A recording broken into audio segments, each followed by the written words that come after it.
Assalamu alaikum students. After completion of our topic of preparation of alkenes, introduction of alkenes, we are moving toward our next topic, that is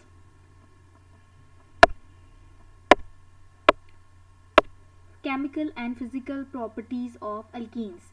कि alkenes की reactivity किस तरह की होती है और उनकी फ़िज़िकल प्रॉपर्टीज़ कैसी होती हैं. तो पहले हम स्टार्ट कर लेते हैं about physical properties. Physical properties में हम जो देखेंगे कि इनकी सबसे पहले स्टेट कैसी होती है, ये किस तरह से एग्जिस्ट करते हैं. आया ये सॉलिड एग्जिस्ट करते हैं या लिक्विड एग्जिस्ट करते हैं या गैसेस फॉर्म में एग्जिस्ट करते हैं.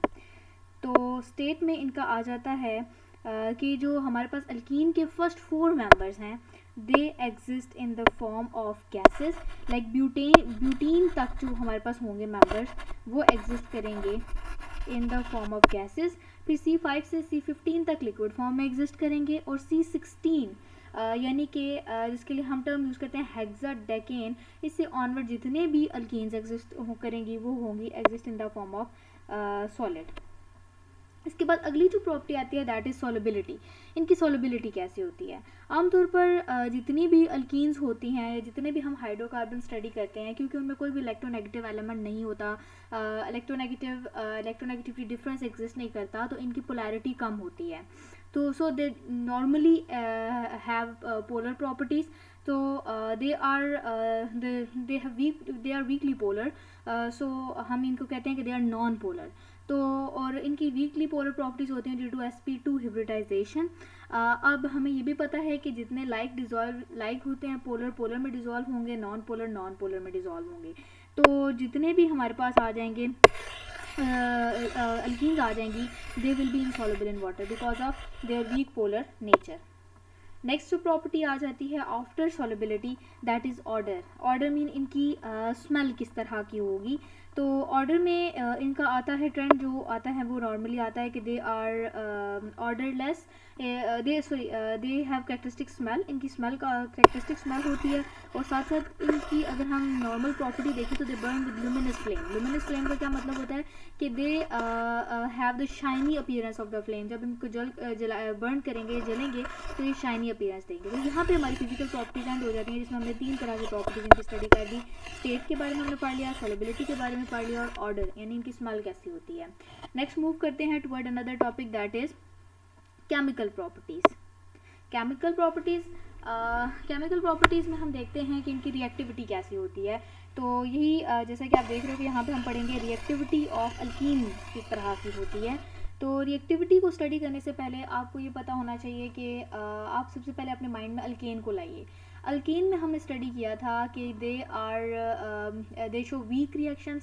कोई रिएक्शन शो नहीं करते because of presence of strong sigma bond इनके अंदर प्रेजेंट होता है. इस वजह से कोई ख़ास इनका जो रिएक्शन प्रेजेंट नहीं होता. तो अल्कीन की रिएक्टिविटी कैसी होती है. तो अल्कीन की जो रिएक्टिविटी का ट्रेंड होता है वो नॉर्मली ये होता है कि alkenes are more reactive class of hydrocarbon. Alkene जो होते हैं हमारे पास, अल्केन अल्काइन के दरमियान में सबसे ज़्यादा रिएक्टिव होते हैं, और उसकी रीज़न होती है the presence of double bond की वजह से दे आर वेरी रिएक्टिव. और डबल बॉन्ड का हमें पता है कि जितने भी अनसैचुरेटेड हाइड्रोकार्बन जो डबल बॉन्ड कंटेन करते हैं वो कौन सी टाइप ऑफ हिब्रिडाइजेशन शो करते हैं. They show sp2 hybridization. अब ये जो sp2 हिब्रिडाइजेशन होती है और डबल बॉन्ड होता है, डबल बॉन्ड के अंदर हमारे पास एक सिग्मा बॉन्ड होता है और एक पाई बॉन्ड प्रेजेंट होता है. सिग्मा बॉन्ड तो काफ़ी ज़्यादा स्ट्रॉन्ग बॉन्ड होता है, इसको ब्रेक करना पॉसिबल नहीं होता क्योंकि इलेक्ट्रॉन की डेंसिटी मैक्सिमम होती है along the line joining the 2 nuclei. The nucleus का hold on the electron very strong होता है. So removal of the electron is not easy task after breaking sigma bond. ठीक है, इसके लिए काफ़ी ज़्यादा हाई एनर्जी रिक्वायर्ड होती है. वाइल जो पाई बॉन्ड होता है, पाई बॉन्ड के बारे में हम देखने से पहले एक हमारे पास हम देख लेते हैं अल्कीन की सबसे सिंपलेस्ट अल्कीन जो इथीन होती है. हम अगर उसकी हिब्रिडाइजेशन एक दफ़ा देख लें तो हमें आइडिया हो जाएगा कि उसमें कैसा ट्रेंड होता है. अगर आप यहाँ पे देखिए तो इसमें हमारे पास एक तो ये CH ये सारे सिग्मा बॉन्ड है, और कार्बन भी सिग्मा बॉन्ड है जो sp2 ओवरलैप से बन रहा है. लेकिन यहाँ पे sp2 हिब्रिडाइजेशन की वजह से यहाँ पे एक पाई बॉन्ड भी बन रहा है. और अगर आप पाई बॉन्ड देखें तो ये ब्लू वाला एरिया शो कर रहा है इलेक्ट्रॉन डेंसिटी मैक्सिमम है above and below the line joining two nuclei. So आप ये देख सकते हो कि यहाँ पे न्यूक्लियस का होल्ड इस इलेक्ट्रॉन्स के ऊपर इतना ज़्यादा नहीं है। तो because of presence of pi bond in sp2 hybridisation of alkyne, यहाँ पे क्या होगा, इस बॉन्ड को ब्रेक करना थोड़ा इजी होगा as compare to sigma bond के, जिसके ऊपर न्यूक्लियस का होल्ड ज़्यादा होता है। तो पाई बॉन्ड की प्रेजेंस की वजह से रिएक्टिविटी ऑफ अल्कीन होती है, और अल्कीन और पाई बॉन्ड हम ये कह सकते हैं कि electrons of pi bonds are more expose to electrophile. Electrophile को मैं थोड़ी देर में एक्सप्लेन करती हूँ, पहले आप ये देख लीजिए, यानी कि जो पाई बॉन्ड के जितने भी इलेक्ट्रॉन हैं वो इजीली रिमूव किए जा सकते हैं। अगर कोई बाहर से कोई चीज़ आए तो वो इन इलेक्ट्रॉन्स को एक्सट्रैक्ट कर सकती है। जब ये बॉन्ड ब्रेक करेगा तो हमारे पास रिएक्शन होगा, मीन डबल बॉन्ड ब्रेक करके सिंगल बॉन्ड में कन्वर्ट हो जाएगा। तो mean reactivity of alkane is very high, mean alkenes are very reactive. और उसकी रीज़न क्या है? उसकी रीज़न है they show sp2 hybridization and double bond have sigma bond and pi bond. Sigma bond is strong bond while pi bond is a weak bond as its electrons are more exposed to electrophile, क्योंकि उसके electrons easily available होते हैं electrophile के attack के लिए। अब अगर मैं आपको बताऊं इलेक्ट्रोफाइल क्या होता है, इलेक्ट्रोफाइल को नॉर्मली आपकी जो केमिस्ट्री की लैंग्वेज है उसमें इसको कहा जाता है इलेक्ट्रॉन लविंग। इलेक्ट्रॉन लविंग का क्या मतलब है कि ये हमेशा इलेक्ट्रॉन की तलाश में होते हैं, इनको ज़रूरत होती है इलेक्ट्रॉन की, और इंसान उसी चीज़ को पसंद करता है जिसकी उसमें कमी होती है। तो इसी तरह जो केमिकल्स होते हैं वो भी उसी चीज़ को पसंद करते हैं जिसकी उनके अंदर कमी होती है। तो इलेक्ट्रोफाइल्स बेसिकली क्या होते हैं, दे आर दो species that are deficient in electrons, जिनके अंदर इलेक्ट्रॉन की कमी होती है, और वो इलेक्ट्रॉन की कमी को पूरा करते हैं bye attacking other electron resources. वो दूसरे इलेक्ट्रॉन रिसोर्सेज के ऊपर अटैक करते हैं और उनसे इलेक्ट्रॉन निकाल लेते हैं। तो जब भी इलेक्ट्रोफाइल अटैक करेगा, आप ये देखेंगे कि जब भी इलेक्ट्रोफाइल अटैक करेगा ऑन दिस पाई बॉन्ड तो वो इजीली ये वाले इलेक्ट्रॉन एक्सट्रैक्ट कर लेगा और उसकी कमी पूरी हो जाएगी। तो इसीलिए आपकी बुक में बताया हुआ है कि केमिकल रिएक्टिविटी ऑफ अल्कीन्स क्या होती है, बिकॉज ऑफ पाई बॉन्ड होती है, because they are more expose का मतलब होता है वो बड़े ईजिली अवेलेबल होते हैं, उसको ज़ाहिर हो जाते हैं, expose to electrophile, electrophilic species या फिर इलेक्ट्रोफाइल की टर्म यूज़ की गई है। तो मेनली आप इसको किस टर्म में एक्सप्लेन करोगे, जैसा कि एक तो आप एक्सप्लेन करोगे because of presence of sigma, because of sp2 hybridization and because of presence of pi bond जो होते हैं वो अल्कीन्स जो होते हैं मोर रिएक्टिव होते हैं, और आप इसको एक्सप्लेन कर देंगे। और अगर आप स्ट्रक्चर की मदद से एक्सप्लेन कर देंगे तो ज़्यादा इजी हो जाएगा, या फिर आप सिर्फ बता दें कि पाई बॉन्ड जो होता है वो किस तरह से बनता है, और सिग्मा बॉन्ड बता दें किस तरह से बनता है। तो सिग्मा बॉन्ड में इलेक्ट्रॉन डेंसिटी यहाँ मैक्सिमम है, जबकि पाई बॉन्ड में अबव एंड बिलो मैक्सिमम है। तो यहाँ पे हमारी केमिकल प्रॉपर्टीज़ का आगाज़ हो जाता है कि रिएक्टिविटी ऑफ अल्कीन को हमने स्टडी कर लिया। इट मीन ये रिएक्शंस तो देते हैं अल्कीन्स। अब अल्कीन्स रिएक्शन किस किस तरह के देते हैं ये हम देख लेते हैं। अल्कीन्स जो होते हैं वो नॉर्मली जो रिएक्शन देते हैं they give two types of reaction में जो सबसे पहला reaction they give addition reaction and second type of reaction is substitution reaction. तो सबसे पहले देख लेते हैं एडिशन रिएक्शन क्या होगा। एडिशन रिएक्शन क्या होगा? एडिशन रिएक्शन जो होगा यहाँ पे इसमें ये होगा कि जो डबल बॉन्ड है ये रिएक्शन होते हैं because of presence of double bond. मैं साथ ही मेंशन कर देती हूँ एडिशन रिएक्शन किस वजह से होते हैं, डबल बॉन्ड जो होता है उसकी वजह से होते हैं। और क्यों डबल बॉन्ड की वजह से होते हैं, जो भी इलेक्ट्रोफाइल आएगा वो इस डबल बॉन्ड को ब्रेक करेगा और डबल बॉन्ड को ब्रेक करके कन्वर्ट कर देगा सिंगल बॉन्ड में, और कोई भी स्पीशी ऐड कर देंगे for satisfaction of valency of carbon. जबकि सब्स्टिट्यूशन रिएक्शन किस वजह से होते हैं? सब्स्टिट्यूशन रिएक्शन आप अगर देखिए कोई भी अल्काइल ग्रुप है, सी डबल बॉन्ड सी है, यहाँ पे आर ग्रुप है, यहाँ पे आर ग्रुप है, तो यहाँ पे अल्काइल पोर्शंस भी हैं। और अगर मैं यहाँ पे अल्काइल की जगह यहाँ पे लिख लेती हूँ CH3,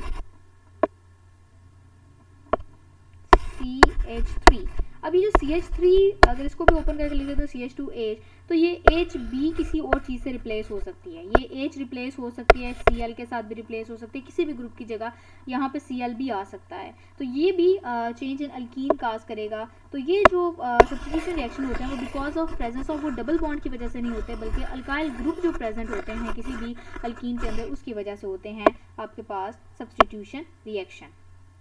तो आप ये कह सकते हैं बिकॉज ऑफ अल्काइल ग्रुप। आपकी बुक में जो स्टडी किए गए हैं, जो डिस्कस किए गए हैं, they are mainly addition reaction को स्टडी किया गया है in case of reactions of alkene. तो एडिशन रिएक्शन में भी डिफरेंट वेराइटीज़ को स्टडी किया गया। मीन यहाँ पे डबल बॉन्ड ब्रेक करेगा, इलेक्ट्रोफाइल अटैक करेगा डबल बॉन्ड के ऊपर, और डबल बॉन्ड किसी दूसरे ग्रुप में चेंज हो जाएगा। तो let's move toward that topic, addition reaction. तो एडिशन रिएक्शन में जो सबसे पहला आ जाता है एडिशन रिएक्शन, तो हम वो देख लेते हैं। एडिशन ऑफ, हम यहाँ पे मल्टीपल रिएक्शंस पढ़ेंगे। आप अगर अपनी बुक में भी देखें तो आपको डिफरेंट हेडिंग्स नजर आएंगी एडिशन रिएक्शंस की, डिफरेंट स्पीशीज की एडिशन होगी। सबसे पहले एडिशन ऑफ हाइड्रोजन, जिसके लिए हम दूसरा वर्ड यूज करते हैं हाइड्रोजिनेशन। पहला ये आ जाएगा हमारे पास। दूसरा रिएक्शन, अल्कीन को आपने रिएक्ट करवाना है। दूसरा रिएक्शन HX, इसके लिए टर्म यूज की जाती है हाइड्रोजन हेलाइड की एडिशन। थर्ड जो रिएक्शन पढ़ेंगे दैट विल बी हैलोजेंस की एडिशन। तो इसको आप क्या कह सकते हो, इसको आप कह सकते हो हैलोजिनेशन स्टडी करेंगे हम। इसके बाद नेक्स्ट आ जाएगा आपके पास सल्फ्यूरिक एसिड की एडिशन, और इस रिएक्शन का दूसरा नाम होता है हाइड्रेशन, क्योंकि जब आप ये रिएक्शन कैरी करते हैं तो वाटर की एडिशन हो जाती है अल्कीन के अंदर, तो इसलिए हम इसको कहते हैं हाइड्रेशन। एंड लास्ट पे हम जो पढ़ेंगे दैट इज हाइपोहेलस एसिड की एडिशन। हाइपोहेलस एसिड क्या होता है, हाइपोहेलस का मतलब होता है HOX mean hydroxyl group as well as halogen group की जो एडिशन होगी दैट इज कॉल्ड। तो ये हम रिएक्शन पढ़ेंगे एडिशन रिएक्शन में। इसके बाद जो नेक्स्ट आएगा हमारे पास दूसरी टाइप ऑफ रिएक्शन जो वो होगी वो भी एडिशन ही, इनको हम कहते हैं ऑक्सीडेशन रिएक्शन। ऑक्सीडेशन रिएक्शन क्यों कह रहे हैं कि मेनली ऑक्सीजन से रिलेटेड स्पीशीज, ऑक्सीजन से रिलेटेड कंपाउंड्स को हम ऐड करेंगे। ऑक्सीडेशन में सबसे पहला जो रिएक्शन होगा that will be addition of oxygen. Simple oxygen के एडिशन, जैसा कि अगर आपको याद हो अल्केन में भी जब हमने पढ़ा था तो हमने उसमें पढ़ा था कैटालिटिक ऑक्सीडेशन, उसमें ऑक्सीजन की ही एडिशन पड़ी थी। इसके बाद सेकेंड जो रिएक्शन आ जाएगा that will B hydroxylation. Hydroxylation का क्या मतलब होगा, OH ग्रुप की ही एडिशन आ जाएगी इसके अंदर। इसके बाद नेक्स्ट कंबशन। कंबशन जलने का प्रोसेस होता है तो इसमें सिंपली ऑक्सीजन की ही एडिशन आएगी, ऑक्सीजन की एडिशन आ जाएगी। इसके बाद नेक्स्ट आ जाएगा ओजोनोलिसिस। ओजोनोलिसिस का क्या मतलब है, ओजोन की addition, ozone that is O3, ये भी एक एलोट्रॉप ऑफ ऑक्सीजन है। एलोट्रॉप क्या होता है कि एक एलिमेंट जब एक से ज़्यादा फॉर्म में एग्जिस्ट करता है तो ऑक्सीजन की एक एलोट्रॉप, ऑक्सीजन की जो एक एलोट्रॉप है दैट इज ओजोन। फिर इसके बाद थर्ड टाइप आ जाएगी पॉलीमराइजेशन की। तो इट मीन हम जो मेन कैटेगरीज पढ़ेंगे वो तीन होंगी, एडिशन ऑफ इन सारी कैटेगरीज की एडिशन होगी, फिर ऑक्सीडेशन रिएक्शन होंगे जिसमें हम ये वाले 4 रिएक्शन पढ़ेंगे, और फिर polymerization. These are the whole portion of alkene chemical reactivity जो आपके सिलेबस में इंक्लूडेड है, जिसमें आप different types of reaction study करेंगे। एडिशन ऑफ में हम सबसे पहला जो अभी आज टॉपिक जो स्टार्ट करेंगे that will be addition of hydrogen. आज वाला लेक्चर कवर करेगा हाइड्रोजिनेशन को, कि एडिशन ऑफ हाइड्रोजन क्या होती है। इसको हमने पहले भी थोड़ा सा स्टार्ट किया हुआ, पढ़ा हुआ है in the preparation of alkane. इसी रिएक्शन को हम मूव करेंगे टुवर्ड, हम इसी रिएक्शन की तरफ मूव करेंगे। फिर इसके बाद नेक्स्ट हम बारी बारी बाकी रिएक्शन को भी स्टडी कर लेंगे। आई होप सो यहाँ तक आपको क्लियर हो गया होगा। तो चलिए हम स्टार्ट कर लेते हैं हमारा next topic that is hydrogenation या फिर एडिशन ऑफ हाइड्रोजन। इसमें अगर आप देखें तो इस रिएक्शन की कुछ कंडीशंस होती हैं, हर रिएक्शन की कुछ कंडीशंस होती हैं। हाइड्रोजिनेशन के बारे में हम पहले पढ़ चुके हैं कि इनके हमने जब पढ़ा था in the preparation of alkane, तो हमने कहा था कि अल्कीन को हम रिएक्ट करते हैं in the presence of platinum catalyst होता है, प्लाडियम कैटालिस्ट होता है, इसके अलावा निकल कैटालिस्ट होता है, हम यूज़ करते हैं to carry out this reaction. और कैटालिस्ट का क्या काम होता है, कैटालिस्ट का ये काम होता है कि वो एक्टिवेशन एनर्जी किसी भी रिएक्शन की कम कर देता है, रिएक्शन में आसानी पैदा करता है। तो जो हमने प्लाटिनम और प्लाडियम को ज़्यादा इसलिए स्टडी नहीं किया था क्योंकि ये एक्सपेंसिव कैटालिस्ट थे, इनको अफोर्ड करना हमारे लिए पॉसिबल नहीं था। तो फिर हमने ये देखा कि जो सबसे ज़्यादा अफोर्डेबल कैटालिस्ट होता है दैट इज़ निकल। तो यहाँ पे भी हम एडिशन ऑफ हाइड्रोजन या फिर हाइड्रोजिनेशन को पढ़ेंगे, अल्कीन से ही स्टार्ट करेंगे। ज़्यादा अल्कीन के रिएक्शन हम पढ़ रहे हैं तो हम निकल की प्रेजेंस में करेंगे क्योंकि निकल अफोर्डेबल होता है। सबसे पहले हम देख लेते हैं ये जो कैटालिस्ट है, कैटालिस्ट रैनी निकल प्रेपरेशन। इसकी पहले हम देखेंगे कैटालिस्ट रैनी निकल को प्रिपेयर किस तरह से किया जाता है। रैनी निकल इसलिए कहते हैं, इसे कुछ रानी प्रोनाउंस करते हैं, कुछ रैनी करते हैं। तो रैनी बेसिकली साइंटिस्ट जिसने ये कैटालिस्ट को डिस्कवर किया था, इस कैटालिस्ट पे वर्क किया था, उसका नाम रैनी था, तो उसकी बेस पे इसको कहते हैं रैनी निकल। तो पहले हमारे पास इस फॉर्म में निकल हमारे पास प्रेजेंट होनी चाहिए, तो उस फॉर्म में निकल को लाने के लिए हम एक प्रेपरेशन से पास करते हैं। रैनी निकल आता कहाँ से है, पहले हम इसके बारे में पढ़ेंगे और फिर हम देखेंगे कि ये किस तरह से एल्कीन के अंदर ऐड होकर हाइड्रोजनेशन काज करता है। तो लेट्स बिगिन, हम रैनी निकल की प्रेपरेशन देख लेते हैं। NiAl plus NaOH plus 2H2O gives us, इसमें अगर आप देखें तो हमारे पास है एक तो निकल है, एल्यूमिनियम है,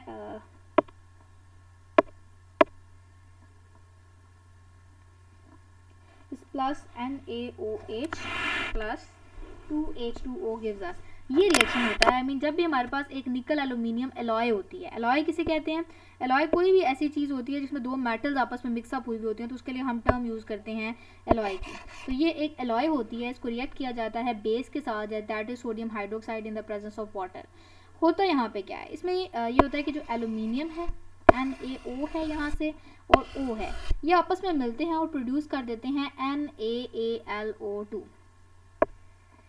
इसको करने से पहले मैं आपको एक थोड़ा सा इंट्रो दे, यहाँ पे क्या आ जाता है, ये तीनों मिलके बना देते हैं NaAlO2। यहाँ पे अगर आप हाइड्रोजन देखें राइट हैंड साइड पे कितने हैं, देयर आर टोटल 5 हाइड्रोजन। आपको इस रिएक्शन को साथ साथ बैलेंस भी करना है। नेक्स्ट अगर हम ये देखें रिएक्शन, तो ये रिएक्शन होता है और इसके नतीजे में हमारे पास प्रोडक्ट में क्या आ जाता है, हम बेसिकली ये प्रोसेस कर रहे हैं फॉर प्रेपरेशन ऑफ रैनी निकल, सिर्फ निकल की प्रेपरेशन के लिए प्रोसेस कर रहे हैं। तो एन निकल आ जाती है हमारे पास plus NaAlO2 plus H2O plus 3/2H2। अगर आप यहाँ पे देखें तो इसमें आपको नज़र आएगा यहाँ पे NaAlO2, जैसा कि मैंने बताया था ये NaO और Al मिले और इन्होंने बना दिया NaAlO2। साथ ही साथ निकल हमारे पास जो हमारी बेसिक रिक्वायरमेंट थी for the preparation for the hydrogenation, और पीछे हमारे पास कितने हैं, 5 हाइड्रोजन है। यहाँ पे अब इसको किस तरह से बैलेंस किया गया है, यहाँ पे आप देखिए 2 हाइड्रोजन तो ये आ गए। अब 3/2H2 का क्या मतलब है, अब ये जो H2 है इसको 3/2 इसलिए किया गया ताकि इस रिएक्शन को हम बैलेंस कर सकें। अब 3/2 का क्या फंक्शन था, दैट वाज कि जो 3/2 मल्टीप्लाई बाय 2 करें तो 2 से कैंसिल हो गया, पीछे क्या रह गया 3 हाइड्रोजन प्लस 2 हाइड्रोजन, तो टोटल कितने आ गए 5 हाइड्रोजन। इट मीन यहाँ पे हमारे पास for satisfying the rules of balancing of chemical equation, यहाँ पे हमने यूज़ किया 3/2H2। फिर यहाँ पे H2 आ गया और O ऑक्सीजन देख लेते हैं, तो ऑक्सीजन भी तकरीबन यहाँ पे बैलेंस है, देयर आर 3 ऑक्सीजन, यहाँ पे भी कितनी है 2 और 3।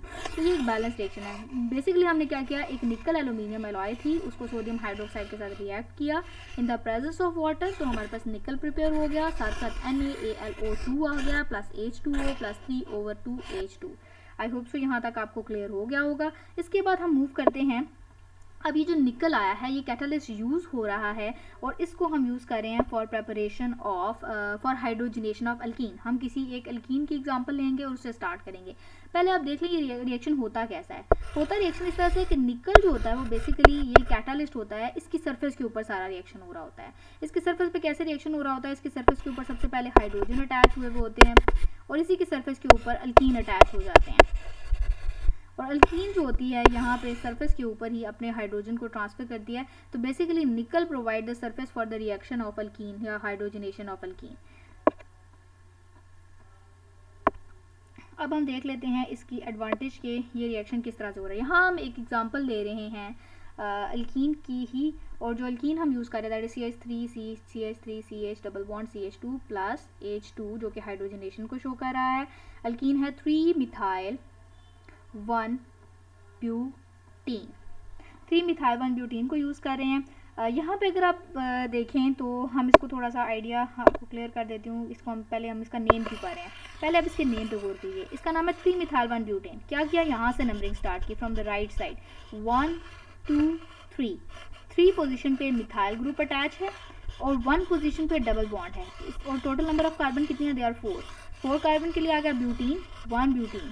3 मिथाइल 1 ब्यूटीन जो है हम एक यूज़ कर रहे हैं अल्कीन। हम अल्कीन के रिएक्शन ही पढ़ रहे हैं तो अल्कीन यूज़ कर रहे हैं। जब हम उसकी हाइड्रोजनेशन करते हैं तो क्या होता है हमारे पास, हमें ये देखना है। हाइड्रोजनेशन जब हम अल्कीन की करते हैं तो ये जो H2 है इसमें से एक H यहाँ पे अटैच होगा और एक H CH2 के साथ अटैच होगा और हमारे पास यहाँ पे CH2 सिंगल बॉन्ड CH3 आ जाएगा और ये जो डबल बॉन्ड है that will be converted into single bond, जिसको हमने पढ़ा था in the preparation of alkane. हमने कहा अल्केन बनाने के लिए हम क्या करते हैं, जितने भी अनसैचुरेटेड हाइड्रोकार्बन्स होते हैं उनकी हाइड्रोजनेशन कर देते हैं। तो यहाँ पे भी हम क्या कर रहे हैं, hydrogenation of unsaturated hydrocarbon containing double bond that is called alkyne. तो यहाँ पे H2 ऐड हो जाएगा CH डबल बॉन्ड CH2 में।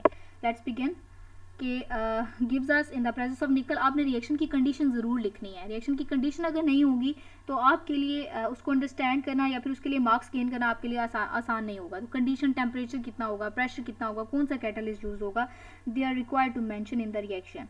नेक्स्ट आ जाता है हमारे पास CH3 CH2, यहाँ पे एक हाइड्रोजन ऐड हो गया और CH3 आ गया।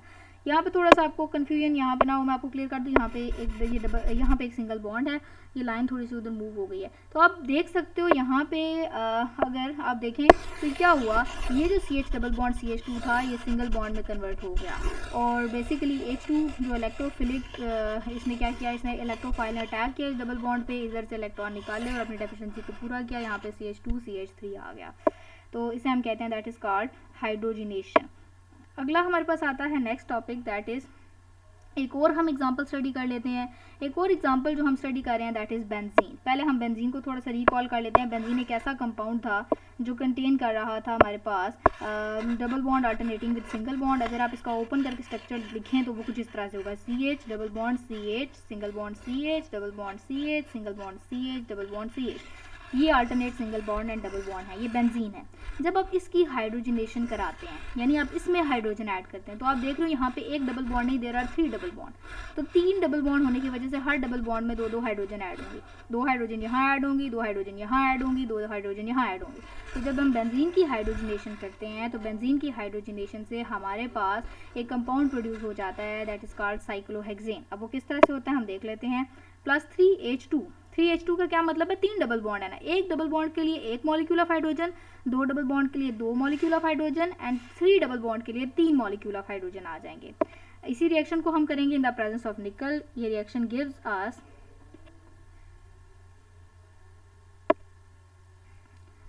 साइक्लोहेक्सेन। अब आप देखिए इसमें क्या हुआ, यहाँ पे साइक्लोहेक्सेन में ये जो हमारे पास था यहाँ पे, पहले आप इन दोनों पे देखिए, यहाँ पे CH था, यहाँ पे एक और हाइड्रोजन ऐड हुआ, यहाँ पे एक और हाइड्रोजन ऐड हुआ, CH2 आ गया, CH2 आ गया, then single bond CH2 single bond CH2 CH2। तो आप देख सकते हो यहाँ पे कितने पहले हाइड्रोजन थे, 1 2 3 4 5 6 और अब यहाँ पे कितने आ गए, देयर आर 12। तो हमारे पास कितने हाइड्रोजन रिक्वायर्ड हैं, there are 3 hydrogen required to convert the benzene into cyclohexane. ये जो कंपाउंड है हम इसको क्या कहते हैं, that compound is called cyclohexane. Mean 6 carbon compound जो साइक्लिक फॉर्म में एग्जिस्ट कर रहा है, इसको हम कहते हैं cyclohexane. I hope so students यहाँ तक आपको अंडरस्टैंडिंग हो गई होगी। नेक्स्ट हम बाकी फर्दर रिएक्शन स्टडी करेंगे लेटर। तो आप लोगों ने इसकी प्रैक्टिस करनी है, 3 दफ़ा आपने एटलीस्ट ज़रूर इस रिएक्शन को अटैम्प्ट करना है ताकि आपकी प्रैक्टिस ज़्यादा अच्छे तरीके से हो जाए। रिएक्टिविटी ऑफ अल्कीन का एक शॉर्ट सा नोटिस लिखना है। अल्लाह हाफिज़।